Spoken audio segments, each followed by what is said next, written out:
നോക്കട്ടെ. ഇതെന്താണ്? കിച്ചടി. ഇതോ? അവിയല്. ഇതെന്താണ്? അച്ചാറ്. പിന്നെ ഇതെന്താണ്? ചപ്പും ചവറൊക്കെ? അത് തോരൻ. അത് കോരനല്ല, ചീരത്തോരൻ.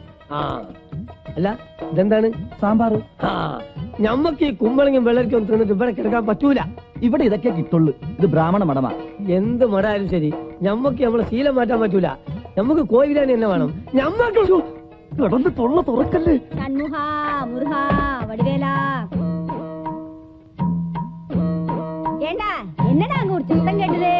സ്വാമിജി ഭക്ഷണത്തിന് മുമ്പ് മൗനം ഭഞ്ജിച്ച് ചില ശ്ലോകങ്ങൾ ചൊല്ലും, എന്നിട്ടേ ഭക്ഷണം കഴിക്കൂ. എന്നമോ ഇടയിലെ ഞമ്മക്കാന്ന് சொன்னாரே, என்ன அது? മാമി, ഈ കുടുംബത്തിൽ സന്തതികൾ ഉണ്ടാകാൻ സ്വാമി സന്താന ഗോപാല ലേഖ്യം തയ്യാറാക്കാൻ പോകുന്നു. അതിന് ഒരു മരുന്ന് കൂടി വേണം, ഞമ്മക്ക. ആ കാ ഹിമാലയത്തിലേക്ക് ഇട്ടു. ആ കാര്യം പറഞ്ഞതാ. മുരുക, ആ ഞമ്മക്കാ കൂടി നമ്മുടെ സ്വാമിക്ക് കിടക്കണം.